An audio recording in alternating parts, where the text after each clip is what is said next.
जैसा कि मैंने कुछ दिन पहले एक पोस्ट डाली थी जिसमें मैंने सब टीवी पर 2006 में आने वाले सीरियल लेफ्ट राइट लेफ्ट का जिक्र किया था। उस सीरियल से कैप्टन राजवीर सिंह शेखावत और कैडेट नैना सिंह आलूवालिया की जोड़ी ने लोगों के दिलों में अपनी खास जगह बनाई थी। पर बहुत से लोगों के दिल तब टूट गए जब कैप्टन राजवीर को एक बॉम्ब ब्लास्ट का शिकार दिखाकर उनके किरदार को खत्म कर दिया गया।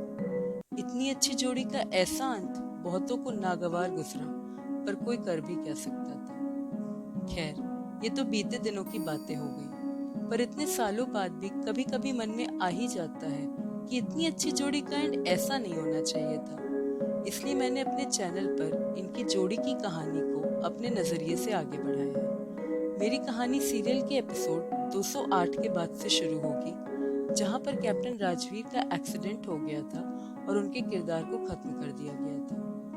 मेरी कहानी का नाम है चाहा था तुझको, चाहेंगे तुझको। आई होप कि आपको मेरी इमेजिनेशन पसंद है। तो चलिए शुरू करते हैं कहानी का पहला एपिसोड।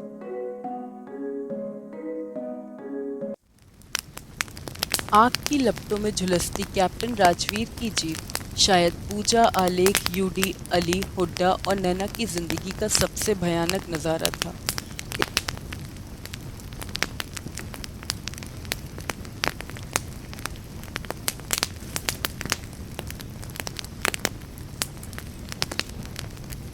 एक जोरदार धमाका हुआ था और उसके साथ ही मानो सब थम सा गया था।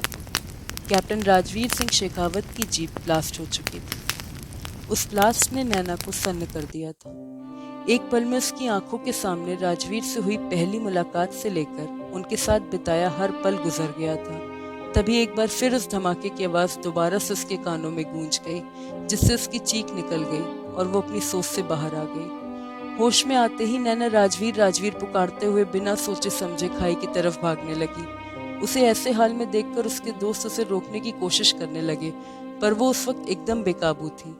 तभी वहां दोबारा से फायरिंग शुरू हो गई, पर नैना को किसी चीज की परवाह नहीं थी, यहाँ तक कि अपनी जान की भी नहीं। वो तो बस किसी भी हाल में अपने कैप्टन राजवीर के पास पहुंचना चाहती थी। तभी नैना को रोकने की कोशिश करते हुड्डा की नजर नैना को अपनी गोली का निशाना बनाते एक आदमी पर पड़ी।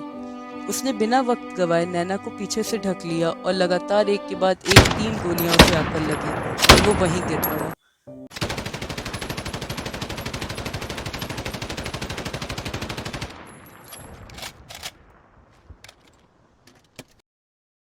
हुड्डा की ऐसी हालत देखकर सब हड़बड़ा गए और उसके पास आकर उसे संभालने लगे, पर तब तक हुड्डा बेहोश हो चुका था।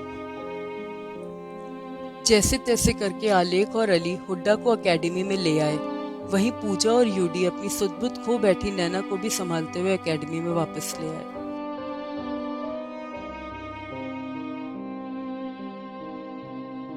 हुड्डा की ऐसी हालत देखकर तुरंत ही उसकी सर्जरी शुरू हो गई।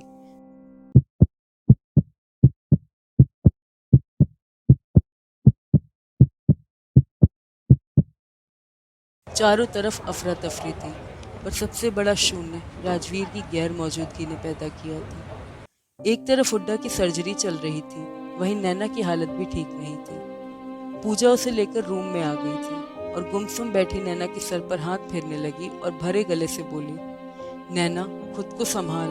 मैं जानती हूँ कैप्टन राजवीर का इस तरह से तेरी जिंदगी से हमेशा के लिए कट जाने से तुझे बहुत धक्का लगा है, और यकीन मान, हम सब भी बहुत दुखी हैं। पर अगर तू ऐसे एयरप्लेन मोड पर चली जाएगी तो आने वाली प्रॉब्लम्स से हम कैसे डील कर पाएंगे। मेजर नायन न जाने अब हमारे साथ क्या करेगा। पूजा नैना को समझाने की कोशिश में लगी हुई थी, पर नैना, वो तो जैसे किसी अलग ही दुनिया में थी। वो लोग अपने रूम में थे कि तभी किसी ने दरवाजा खटखटाया। उस दस्तक से पूजा सहम गई और उसने सोचा कि कहीं कोई और मुसीबत तो उन पर नहीं आ गई। फिर भी उसने हिम्मत करके दरवाजा खोला। दरवाजा खुलते ही इसकी जान में जान आई, क्योंकि उसके सामने अली खड़ा था।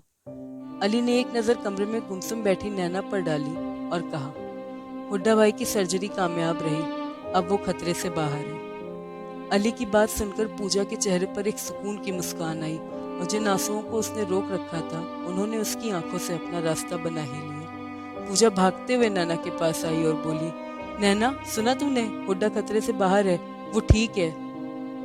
पर नैना तो जैसे बेजान सी हो गई थी। न किसी बात की खुशी आंखों में थी और न कोई गम।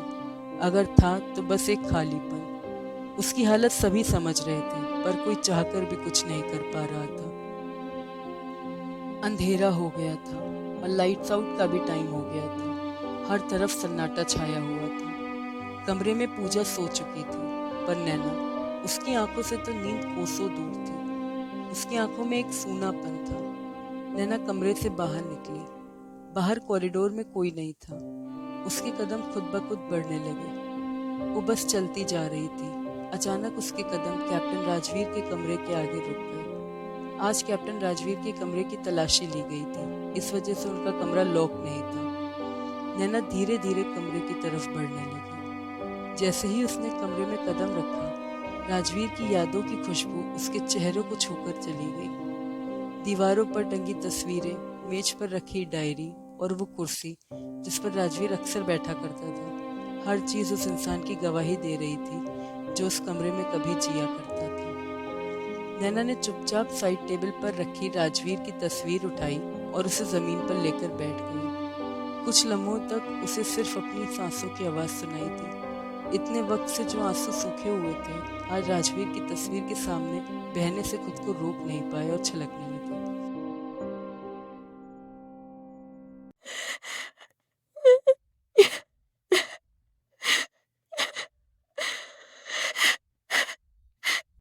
नैना ने कांपते होठों से कहा, सब कहते हैं कि आप नहीं रहे, पर मेरा दिल ये मानने को तैयार ही नहीं है। मेरा दिल को आज भी आपके होने का एहसास है और मुझे पूरा यकीन है कि आप एक दिन ज़रूर लौट कर आएंगे।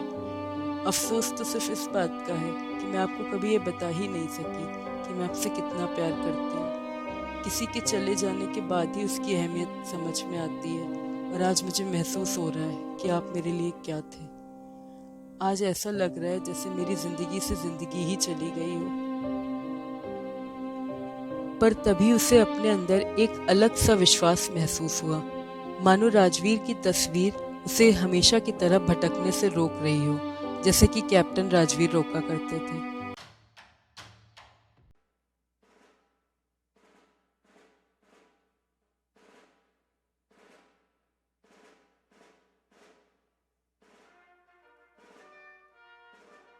नैना ने अपने आंसू पोंछे और एक भरोसे के साथ खड़ी होते हुए बोली, लेकिन मैं ऐसा होने नहीं दूंगी। मैं आपका इंतज़ार करूंगी, आपको वापस लाऊंगी।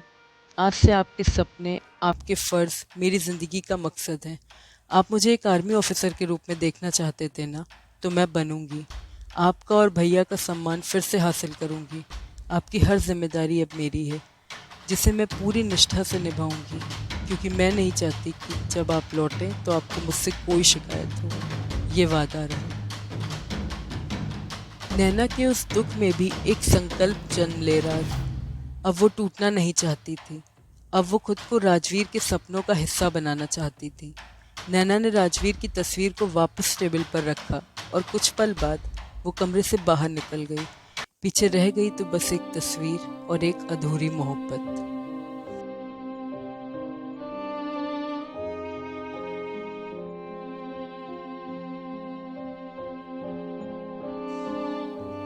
वहीं दूसरी तरफ हमारी नजर एक घर पर पड़ी, जिसका हर कोना जैसे रो रहा था। घर के हॉल में राजवीर की तस्वीर पकड़े बैठी थी उसकी माँ, वीना सिंह शेखावत। उनकी आंखों में आंसू थमने का नाम नहीं ले रहे थे और वो बार बार अपने बेटे की तस्वीर को देखकर एक ही सवाल दोहरा रही थी, राज, तू हमें छोड़कर कैसे चला गया? क्यों चला गया? बगल में उनके पति और राजवीर के पिता चेतन सिंह शेखावत बैठे थे, लेकिन अपनी पत्नी की ऐसी हालत देखकर उनका दर्द भी बाहर आ गया और वो कांपती आवाज में बोले, हमारा बेटा अब नहीं लौटेगा वीना। उन्होंने इतना कहा ही था कि तभी एक गुस्से भरी आवाज उनके कानों में पड़ी, ये कैसी बात बोल रहे हैं आप पापा? वो भी भैया के लिए? वो कहीं नहीं गए, वो जरूर वापस आएंगे। वो हम सबसे बहुत प्यार करते हैं और हमें रोता हुआ नहीं देख सकते हैं। और वैसे भी उन्हें हमारे लिए नहीं तो अयान के लिए तो आना ही होगा। अभी तो उन्होंने उसे चलता हुआ भी नहीं देखा। अपनी बेटी मेघा की ऐसी बातें सुनकर चेतन का दिल बैठने लगा। उन्हें समझ नहीं आ रहा था कि वो अपने बिखरते हुए परिवार को कैसे संभाले। चेतन ने मेघा को झकझोर कर उसका यकीन तोड़ने की कोशिश करते हुए कहा, मेघा, तेरा भाई मर चुका है और अब वो कभी वापस नहीं आएगा। मेघा ने चेतन की बात का कोई जवाब नहीं दिया, पर उसकी आंखों में अब भी एक चमक थी, शायद भरोसे और उम्मीद की। क्या वाकई राजवीर चला गया है, या फिर कहीं कोई राज है, कोई अधूरा मिशन? क्या नैना का विश्वास वक्त की जंग जीत पाएगा? क्या नैना अपना किया वादा निभा पाएगी? आगे की कहानी जानने के लिए देखते रहिए चाहा है तुझको, चाहेंगे तुझको कहानी का अगला भाग, सिर्फ अपने चैनल द स्टोरी करी पर। And don't forget to like and subscribe my channel. Thanks.